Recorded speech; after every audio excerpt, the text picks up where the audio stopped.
Our journey has been steady from the advent. With crystal clear vision, we started off as a news online portal. We subsequently evolved into a magazine, and now on your radio. We do not only bear the name Media House. We practice with the best ethos of our professional calling, presenting facts with objectivity. We are committed and resolute. We are HallowMace. We are the standard bearers.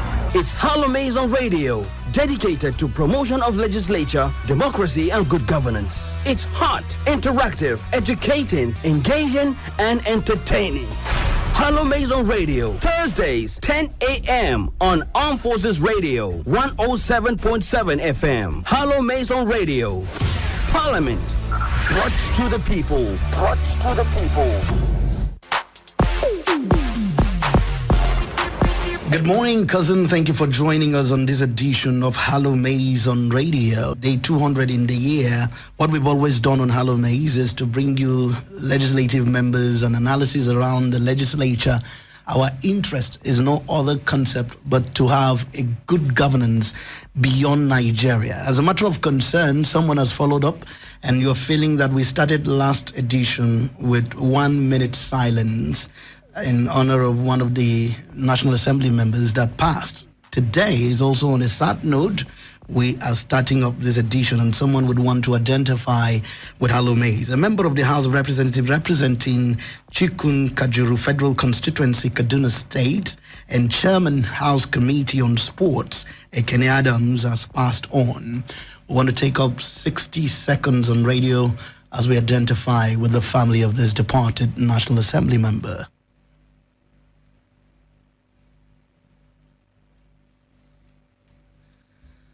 We'll pray his soul to rest in peace under the bosom of the Lord. It's quite sad. I don't know. Someone would want to say, what is happening? What is happening? I should have started from that. But let me let you know that this particular edition of HallowMace will give you an ample opportunity to come live on radio and be part of what we have. First is local government autonomy, the aftermath of Supreme Court judgment. We'll also be taking a look at Ali Ndume, the Nigerian Senate, and controversies.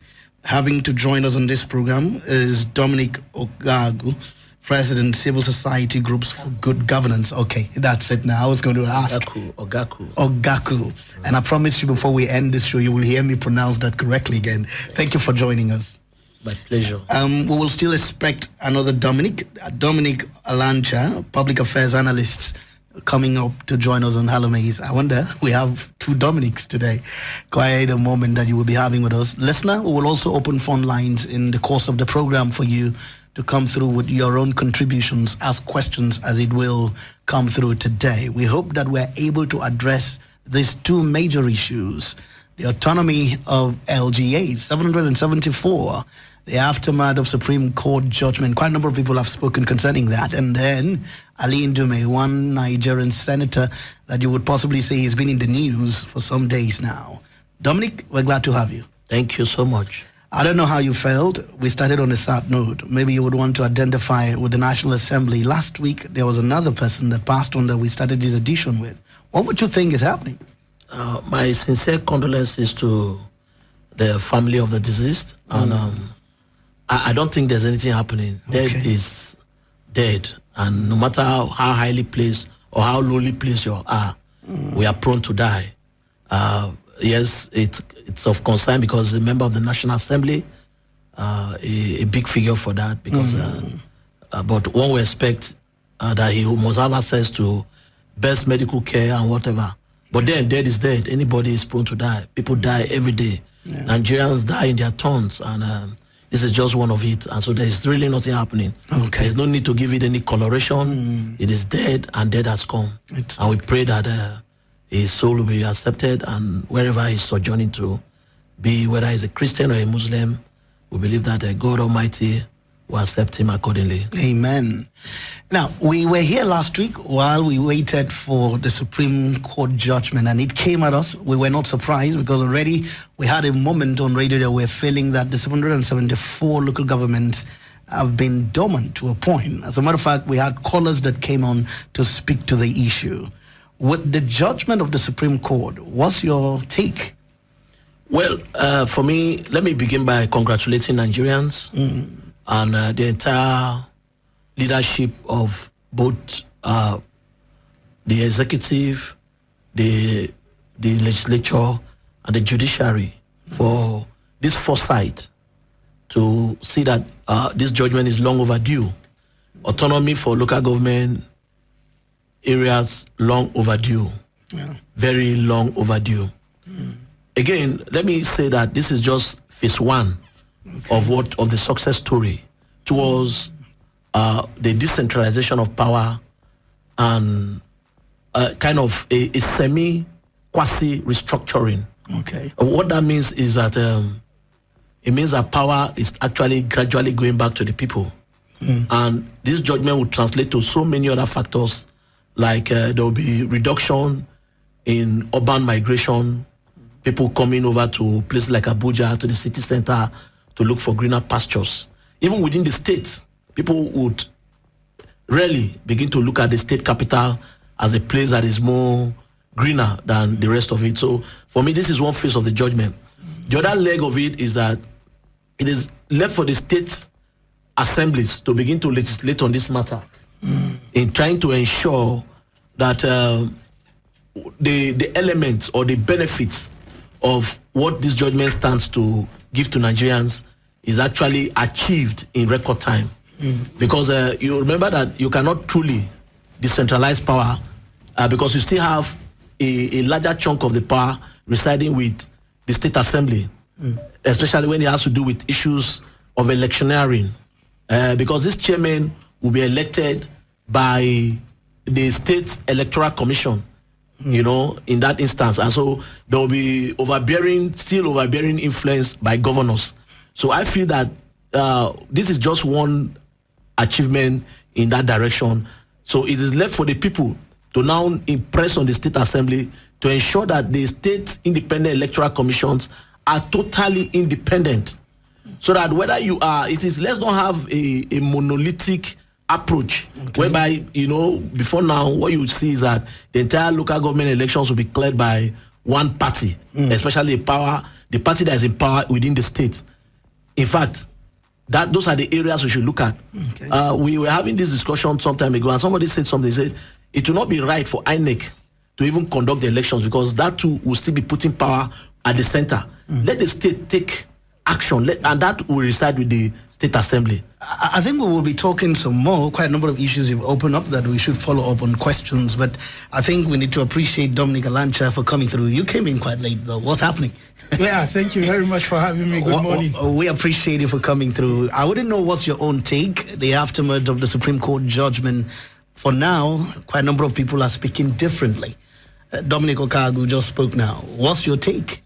Well, for me, I think it's a welcome development. It's something we've been advocating for quite a long time. That local government autonomy is indeed, very, very necessary. Because if you look at the history of governance in this country, local government administration predates even the colonial era. You know, the British used the indirect rule because they came to Nigeria, or to Africa to be precise, Nigeria to be precise, and discovered that we have our own system of governance, which is the local, authority, the local administration. So local administration is the local government administration, and things were working, during, those periods. If you look at 1999 to 2003, you understand, if you review it, you realize that what the local government achieved within that period, just one term of Obasanjo, when the local government, were autonomous, they were getting their finances directly,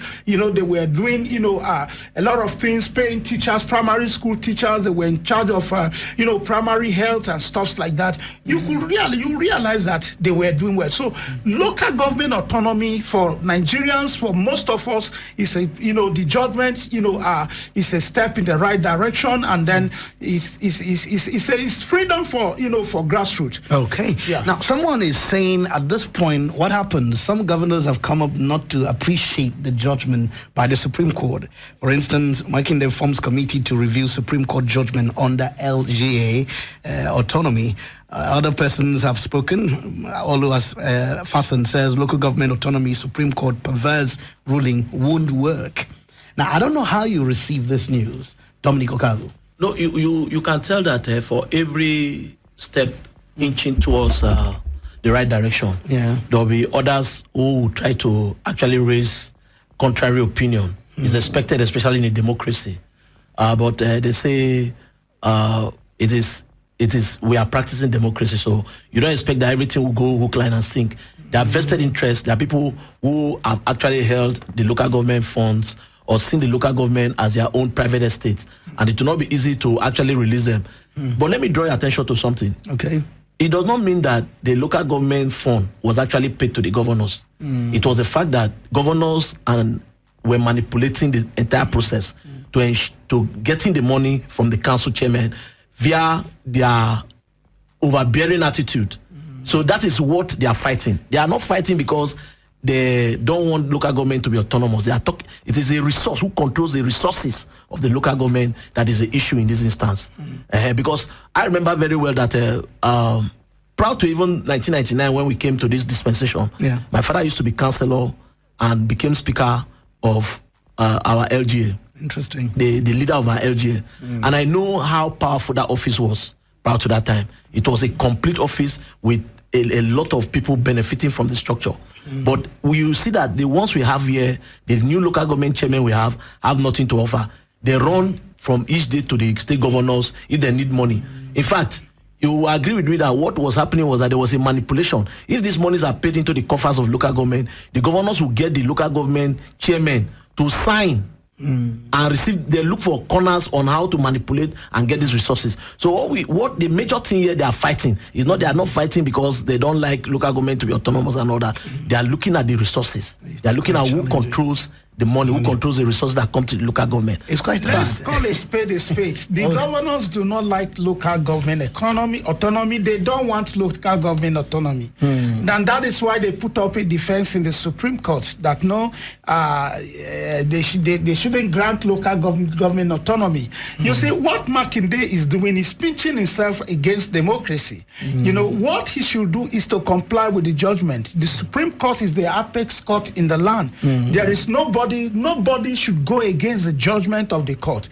So, and look, at this point, let me commend the leadership of President Bola Ahmed Tinubu, for, taking the right steps by taking this issue to court. You recall that this matter has been lingering in court, but it has never gotten to the Supreme Court. But it came directly, they went to the Supreme Court to seek the interpretation of the Constitution, specifically Section 166 of, the Constitution that, empowers the local government. Now, talking about resources, all right, this money is being paid to a joint account. Both the state's allocation, local government allocation is being paid to a joint account where the governors legislate over it. Ideally, it's supposed to be paid to the local government account directly. I am from Benue State, Okpoku local government. Okpoku local government has an account that's the Revenue Allocation Commission have to pay the money directly to them, whatsoever that is accruing to us in the state. And remember also that the state internally generated revenue also, the state is supposed to also be paying the local government something from what is coming from the local government. You understand? So those are some of the issues. What we are saying, this judgment, is going to advance development at the local government. Is going to empower the local government because it's a third tier of government. Very true. In a third tier of government, we have the chairman who is in charge of the place. He will be in charge of the security. of that local government. He will be in charge of development of that local government. In those days, we know how our local government roads, used to be. Local government construct feeder roads. Local government engage, in renovation of primary schools and all of that. Now, all of that has been eroded as a result of this long, period of, a joint account. So for me, I think Nigerians are very happy with the judgment. Nigerians are excited that the local government, because see, let me tell you, the security situation can be dealt with this local government autonomy. You're establishing quite a lot as we go through. Last week, while I had the producer of this program, we established that the three tiers of government has always been federal, state, and local government. It looks as if until this judgment, the local government has not been functional.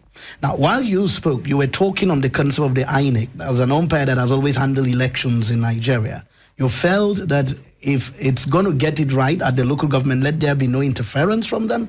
Let's have that clarified. Yes, what I was saying was that the judgment is one phase because there's still a high level manipulation from the state governors if this is not well taken care of. Reason being that, you see, the independent of the local government must be tied to elections. Who becomes the local government chairman is key to how the whole thing will turn out.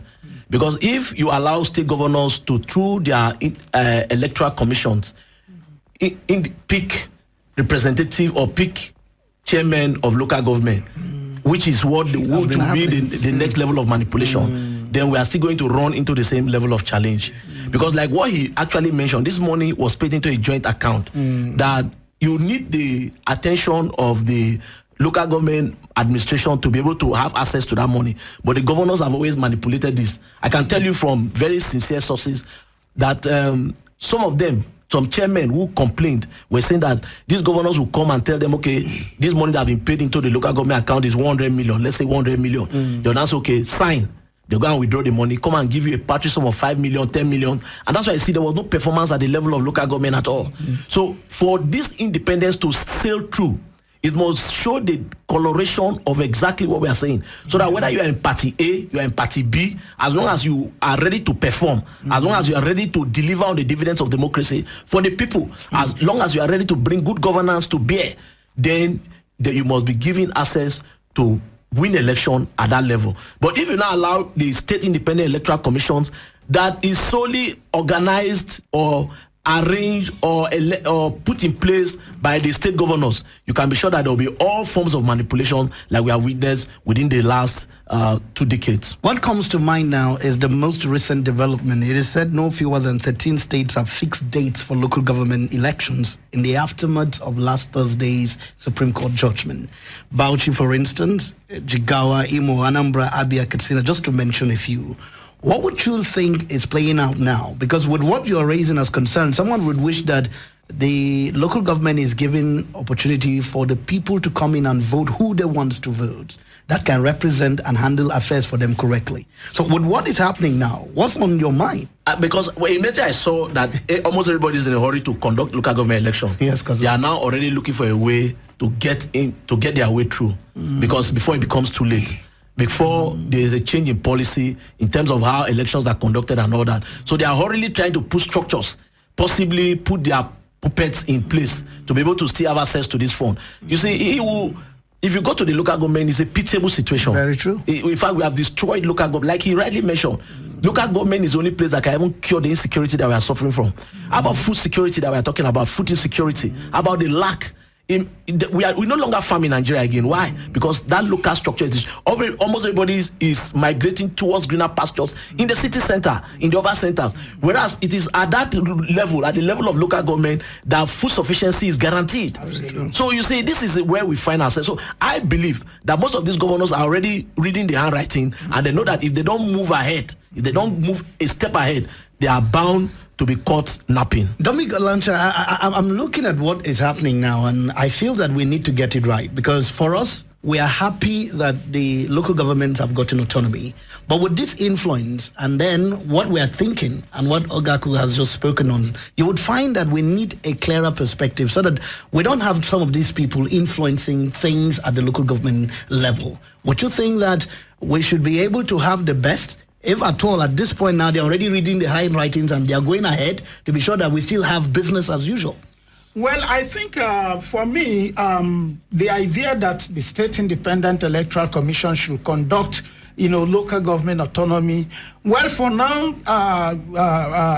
that's the only way to go. But in the future, I think, advocates should wake up and then advocate that we should have a more independent electoral commission to conduct the local government election. Because if you allow it in the past, they have been conducting the election, and it has always been one party thing. You understand? The governors are in charge. They write names. In fact, it's more of an appointment than an election. Look at I think either Delta State or so, just conducted an election, and PDP won all through. Do that mean that there are no other parties there that went into the contest? But because the State Independent Electoral Commission is not truly independent, they are not. Most of them are an appendage of the governors.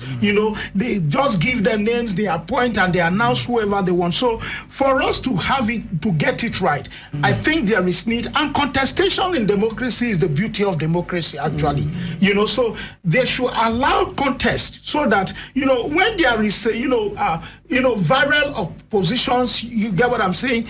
Democracy grows. So for me, I think the State, Independent Electoral Commission should, if they are conducting the election, it should be within this period. That in the judgment, there is a clause in the judgment that says that within 90 days, they should be able to conduct election. Otherwise, any state that do not have democratically elected chairman should not be given the allocation. So, and that is why they are rushing to conduct the election. Now, EFCC, the NFIU should also wake up and work, because their attention, the local government chairman that will come on board now should know that the eye of the financial, the anti-graft agencies will be on them. It is no longer going to be business as usual, where the state collect money through the joint account, and they call local government chairman, sign for 200 million, they sign for 200 million, and then at the end of the day, they give them just, salaries to go and pay, and then other aspect of governance in the local government suffers. This time around, if 200 million comes to your local government, you are in charge of that 200 million, and you will account for that 200 million naira. Cousin, you're just joining us. Live radio broadcast HallowMace here on Armed Forces Radio 107.7 FM. We're looking at the aftermath of the Supreme Court judgment concerning the local government autonomy. I have with me Dominic I promise you, Ogaku. You're right. Okay. President, Civil Society Groups for Good Governance. Also having with us Dominic Alancha, Public Affairs Analyst. We hope that we're doing justice to this concept of addressing the aftermath of the Supreme Court judgment. Should you have some questions or contributions to make, you reach us on 0707 242 6258. The numbers again, 0707 242 6258. I go over that again, 0707 242 6258. These are the numbers for you to call and be part of HallowMace on radio this morning. Hopefully, we're able to address these issues and the authorities listen to us correctly. Let me talk to the first caller, and then we get through you, Dominic. Oh, that's how we're using your surname now. Hello, cousin. Good morning. Yeah, good morning. Thank you for joining us. Your name and where you're calling from, please. Yeah, my name is Peter. I'm calling you from Buhari Area Council. I heard you're calling from Buhari Area Council, but I didn't get your name, cousin. My name is Peter. I'm calling from Buhari Area Council. Yeah. Peter, thank you for talking with us. 60 seconds. Go ahead. How are you people over this? We're all fine. Okay, you see, Nigeria, I don't know, Supreme Court, which is the last hope of a common man. I mean, after Supreme Court, should be God's decision. But you see how they are thwarting everything. No poor man has hope in this country about what is happening with the poor masses. See how they want to turn the Supreme Court judgment, which the poor masses will think that it's now high time the grassroots start receiving the dividend of democracy. Nigeria. If I should say that Nigeria is a big joke, I don't know. So, Peter, it's quite sad. We're hoping that we're able to address issues correctly, because while I looked at some of the submissions made by our governors, I'm feeling that the sentiment is around the resources. And what I am thinking at the moment is, if we're able to be objective, you are representing good governance. For me, if I said Dominic understand that I'm talking with the civil society man who is in charge of good governance. And when I say Dominic A, no, I'm talking to the public affairs analyst. Please, cousin, let's work on that like that so that we're able to work business correctly. So this is it. I'm looking at the sentiment, it's around the resources. And for us, the development of the grassroots will help us quite a lot, from security to food security and all that we need. What would you think we need the local government area councils to start doing differently so that these people, I don't want to call them state governors, I just want to say these people will not have so much influence, because I'm afraid for these 13 states already that they are hoping to have election within the 90 days given by the local government. What should the LGAs be doing in Nigeria so that we're able to hold our chairman accountable? Let them not just be coming through with godfatherism. You see, like I said in my opening remark, this is a gradual move towards decentralization of power and resource control. And this government, this present administration of Bola Ahmed Tinubu must be highly commended for having seen, because he himself is a master of the local government. Remember, during his days as governor of Lagos State, he fought to even the balkanization of local government within Lagos State was meant to bring development to the grassroots proper. And so he increased even the level of participation by increasing the number of, in Lagos you have LGAs and then you have LCDAs, because why? The reason being that he wanted more people to participate, and more people to profit from local government resources and all that. So I think the power is truly now returning back to the people. And the onus now lies on the people to see themselves as deciders in the entire power equation. What that means is that it is not time to sit quiet and allow governments to bring in their puppets. It's time for people to really become politically aware, to say no, even when there's an imposition or a seeming imposition of candidates, it must be stiffly opposed by the people. This is one way to actually make sure that the overbearing influence of governors is dealt with. So that if a governor is bringing puppets that you already know, the people should be able to rise up. And that's why the bulk now stops at the state assemblies. The state assembly, because most state assembly actually is a composition of different political parties, because of the way the elections were conducted and all that. So even the lone voice in the state assembly should be able to look at this. So the state assembly should be able to rejig the process of recruiting local government chairmen.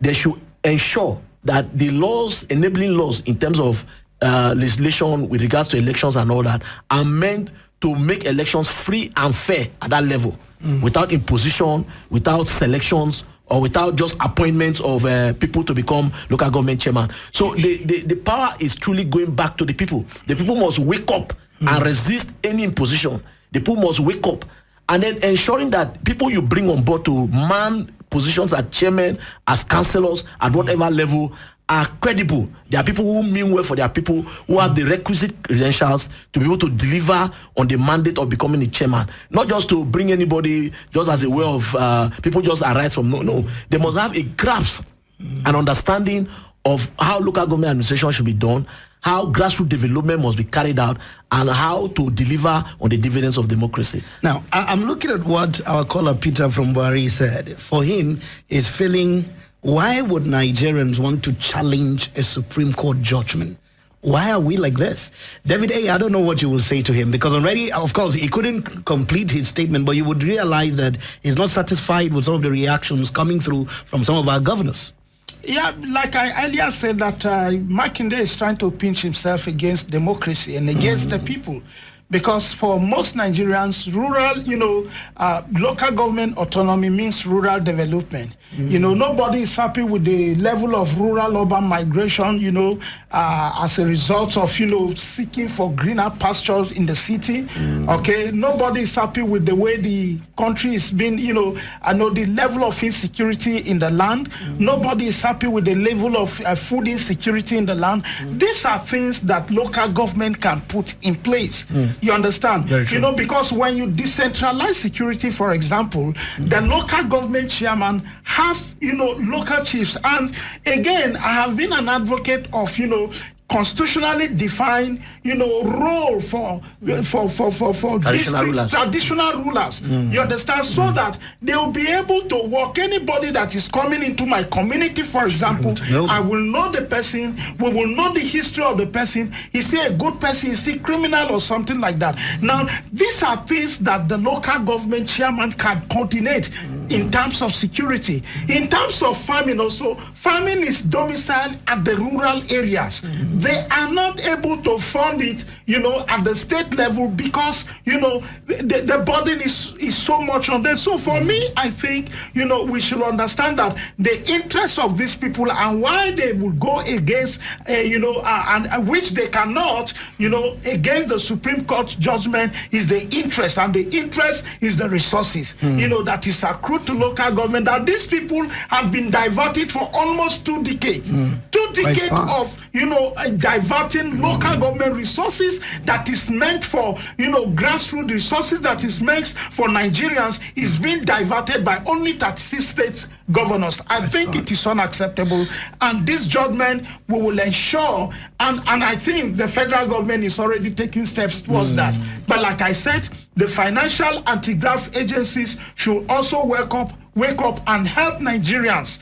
Because the problem at the center cannot be solved if you don't go down to the grassroots to solve the problem. Thank you so much, cousin, for joining us. 0707 242 6258. The numbers again, 0707 242 6258. Let's have what you have. Good morning, cousin.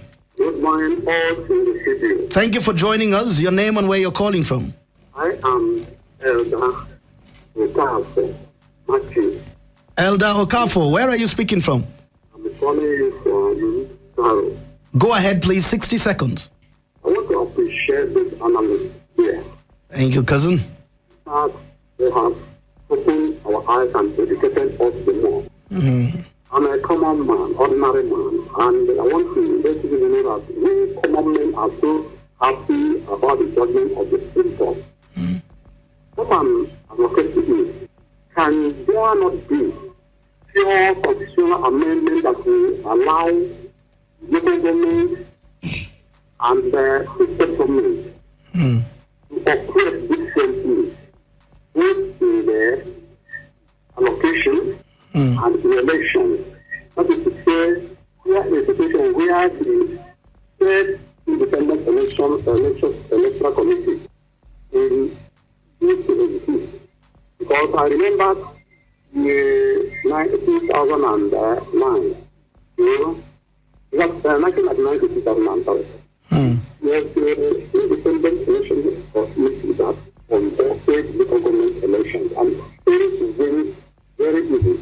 You see many different parties winning their seats and occupying their seats in the local government. And we were operating effectively each other and things we are operating. Thank you, Elder Okafo. I think we appreciate you. 60 seconds, you made so much sense there. I would have Dominic react to you before I continue with some of the questions I have here. You would have found that the satisfaction we need to have from INEC, we're not getting it. And at this point that we're feeling that what the democracy of Nigeria is meant to enjoy with this Supreme Court judgment, we are meant to enjoy it totally. What would you be saying to us as Nigerians? Because, of course, it's education we're doing here. If the umpire has not satisfied us at the grassroots level, what should we be thinking? Resist. Okay. Resist. How do we go about the resistance? There are a lot of ways. And thank God we have a president who listens. I must tell you that this president, in spite of all, listens. And that's one strong point that as we are not even taking advantage of as Nigerians. He has reversed himself in what others would lackadaisically abandoned without thinking twice. There are different tales to that. But this president listens. There are a lot of protests that he has listened. This is a president who has his heart in the ring and is ready to deliver. We understand the harsh economic realities. We understand the challenges, the current times. As Nigerians, we have always preached one thing. We said, if we must move to the promised land, we must go through tough times. You see, we have always looked at the easy way. You know, we want the Indomie approach to solving issues. But I feel that the only appeal I have is that those who are leaders right now should be sincere in their position. Should be just the way this president is sincere in most of the things he's doing. He's not perfect, I must say that. But I feel that this is a golden moment for us. We must resist every attempt to take us back, every attempt to bring us to the level whereby we don't have a voice any longer. So at the local government, when we see that there's going to be an imposition or they are derailing, don't forget, like he rightly mentioned, it was this administration that took the matter to the Supreme Court. Very true. A matter that has been lying fallow for a very long time. But he activated it by giving credence and using his executive powers to ensuring that this judgment is gotten. So now the people must be on his side by resisting every level of imposition. So if you see that the governor of your state is trying to or he's trying to do business as usual, this is a time for you to resist. Resist in all forms. Resist if it has to be protest, if you have to shut down. And I tell you, there is no governor that will say that the people have risen against him that will not be scared or will not be taken aback. Let me share some perspective also, because beyond the, before the resistance, I think, people need to understand that it's not going to be business as usual. I should hope so. In the past, it's imposition. So political parties are not even serious with local government or local council election, because they will tell you that it's business as usual. They will just write name, don't waste your resources and stuff like that. I'm calling on political parties to strengthen their level of participation at the local government election. This time around, we have a local government electoral officers that is going to be saddled with the conduct of the election at the local government. Okay? So if there are 5 or 6 or 3 political parties, you understand, contesting this election, they should do their campaign, the way governors run their campaign, presidential election, run their campaigns. That is how local government election, should be conducted. So they should go about, advocating, campaigning and participating, calling for people to vote. Of course, they have programs, they must, campaign on the basis of their manifestos and stuff like that. So we should strengthen,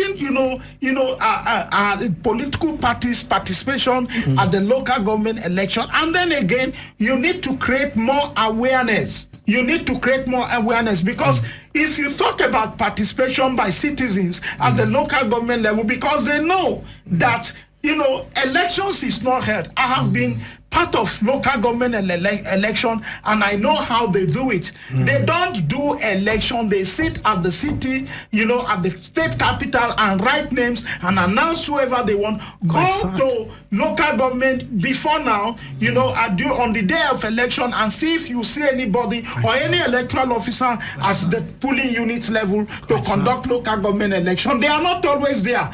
They always write them, but this time around, because of the local government autonomy, political parties are going to be more interested. It's not going to be business as usual for the governors, where they put their, stooges there, to run the local government administration. And we at the level of civil society organization, we are also going to advocate. We are also going to educate, citizens to greater participation in the local government system. The program is HallowMace on Radio. You're joining us for the first time. We appreciate you for coming through this way. HallowMace on Radio is a program dedicated to the promotion of the legislature, democracy, and good governance in Nigeria and beyond. We'll take the last lap of what I think I have here, and then we'll take the next issue that I told the listener we're going to be involved with today.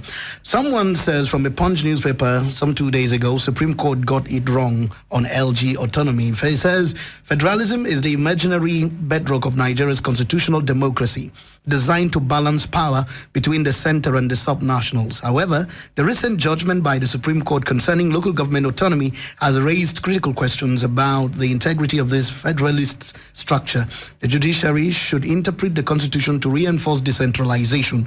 In its latest judicial intervention on the suit filed by the Attorney General, I'm trying to rush down, the judgment barred the governors from receiving, retaining, or spending the LG allocations. The court held that states receiving LG funds violate Section 162 of the 1999 Constitution. It asserted that the Constitution states that any money leaving the Federation account must be distributed to the 3 tiers of government. This is erroneous. In federalism, there are only 2 units of government, the center and the federating units. I couldn't make sense of this.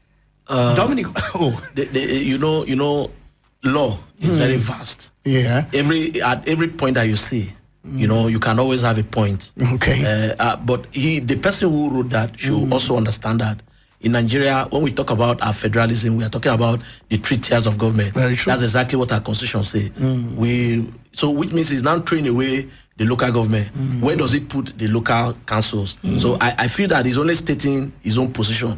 It's like, the law. Yeah. The law is like a big elephant. You can see the talks, you can see the waste, you can see whatever part. So he has decided to see just the federal government and the state.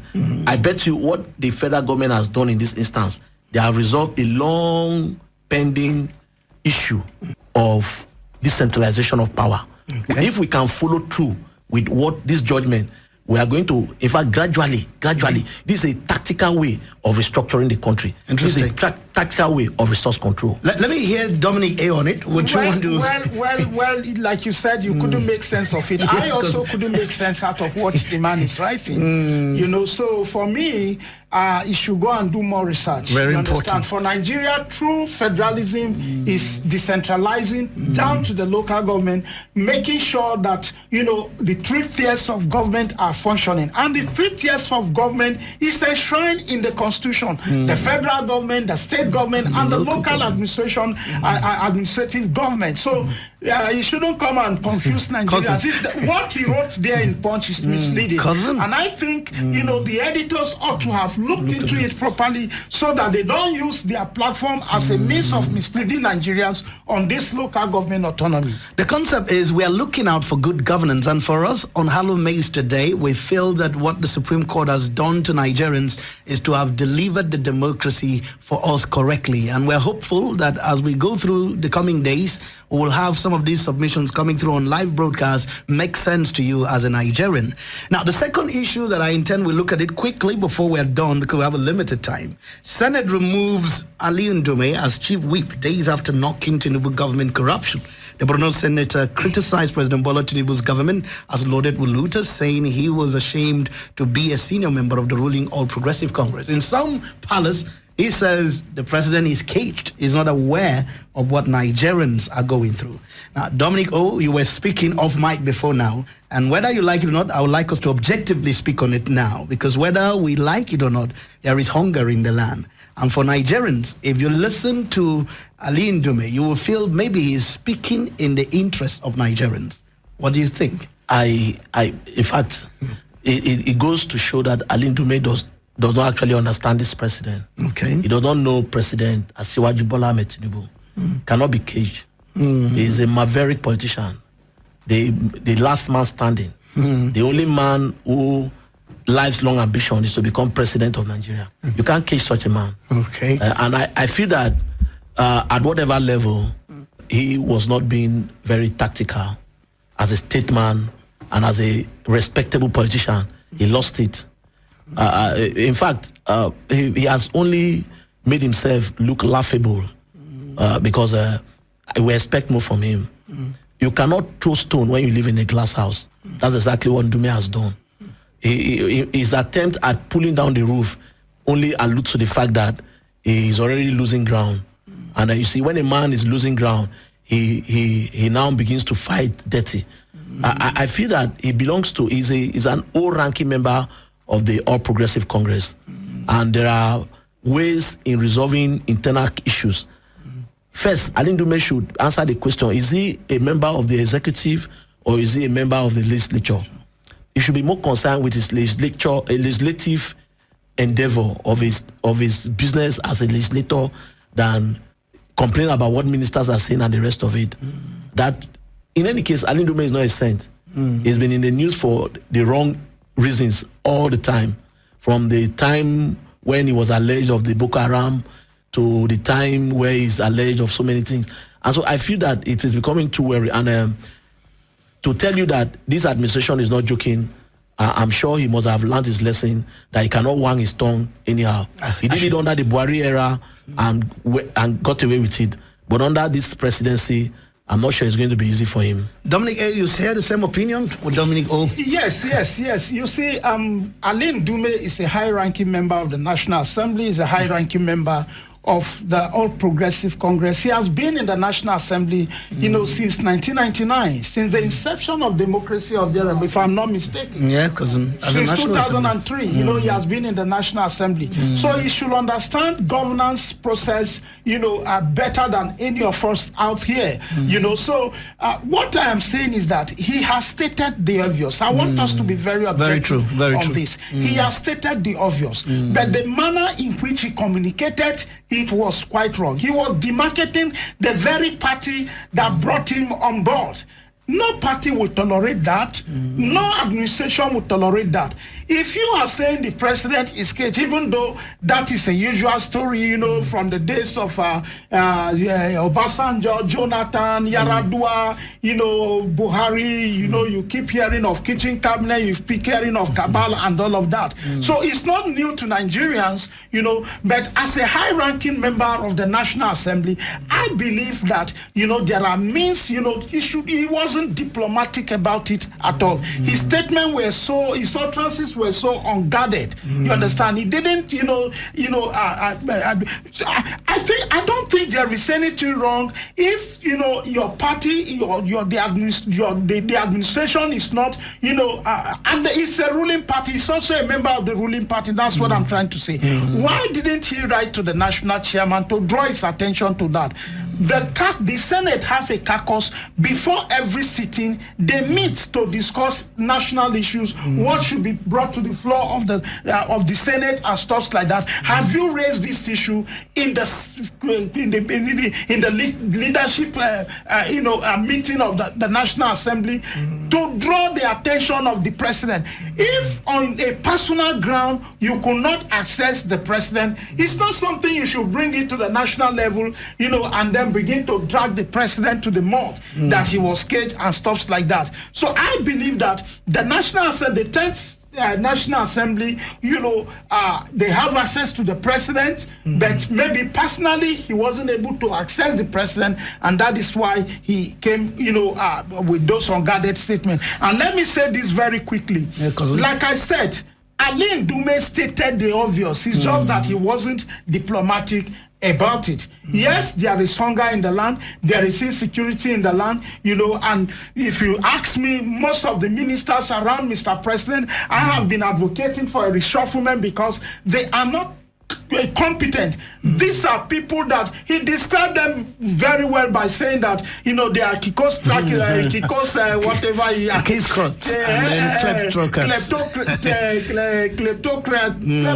or something like that.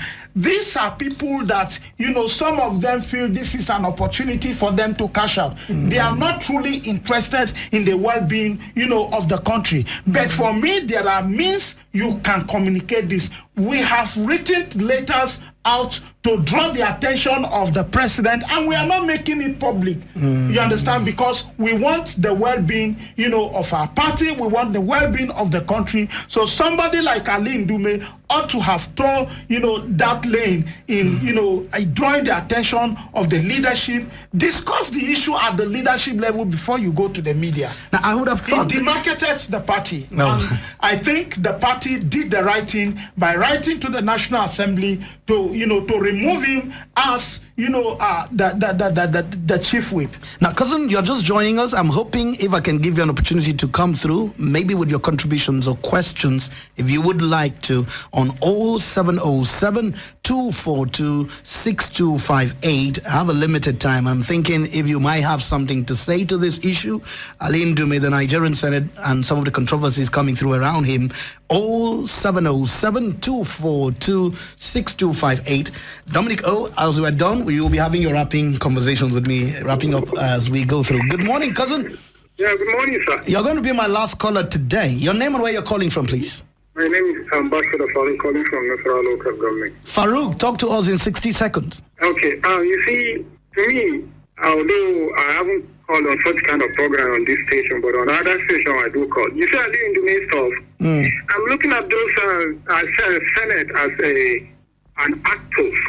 And that is the role being given to Ali Indume to play.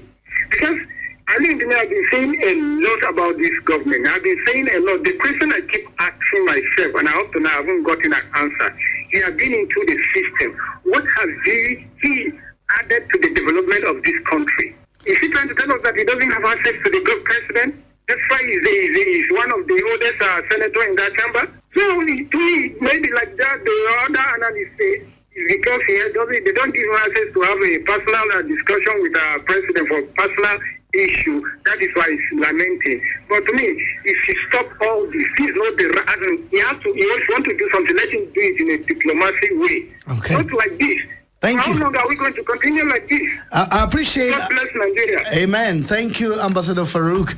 Let me quickly speak to Dominic A, because Farouk took your moments of diplomacy. Someone understand that I'm hungry. Do I need diplomacy to address the issue? Because whether you like it or not, you said this honorable senator, distinguished senator rather, stated the obvious. And whether or not, I heard him at one of the analyses while he was being interviewed with one of the media platforms, and he said they don't have access to the president. And that's where he came in with these kakistrots and then kleptocrats as the words that he has used to describe some of the people working with the presidency. Would you feel that he does not have the interest of the country at heart? What level of diplomacy was he supposed to use? Yeah, what I'm trying to say is that Alain Dume has been part of the system since 2003. He cannot exonerate himself from the challenges we are going through. So for him to come to the media and begin to allege that the president is caged, this and this, that and that, he is representing Nigerians in the Senate. Ordinarily, he's supposed to address the challenges of Nigerians at the floor of the house. Very not important. In the media. I heard this. Now, it's a good place to. Yeah, we do. We will still have more conversations going forward. Dominic O, I love you so much. I appreciate you too. Real good. Love you, Dominic A. I'm hopeful that we're able to have the best as we wrap up now. Your concluding submissions on radio broadcasts. I'm looking at us going forward. Someone would say, if the president is aware of the challenges Nigerians are going through, what have they done? Because for us, we would have appreciated more of actions than words. The wage allowance stopped as early as maybe February this year, and then the prices, as of the last check, food inflation has gone over 40. And it's not funny anywhere. We're looking at the new minimum wage. We don't know what the conversations will be like. So I should think that you might speak to Nigerians as a civil society group member with an understanding that you're looking out for good governance. What should we expect? Well, where I feel that as Nigerians, we, like he rightly mentioned, everybody's aware. We all go to the same market. Very true. So there's no way we can separate ourselves. But there's one thing going for this government. Okay. When this government came on board, the president openly accepted both assets and liabilities. He said, I take, you see, it was not like the previous administration where people will be throwing blame, say it's caused by this, caused by that. We are no longer in that set now. What I feel that we should do is to begin to do our bits from different quarters. Okay. For instance, like he rightly mentioned, if the ministers are not performing, then it's time to rejig. Those are the things we are expecting from the president. Throw them away, bring new set of people who have the capacity, the requisite skills to be able to deliver on the job. So those are the things we are expecting.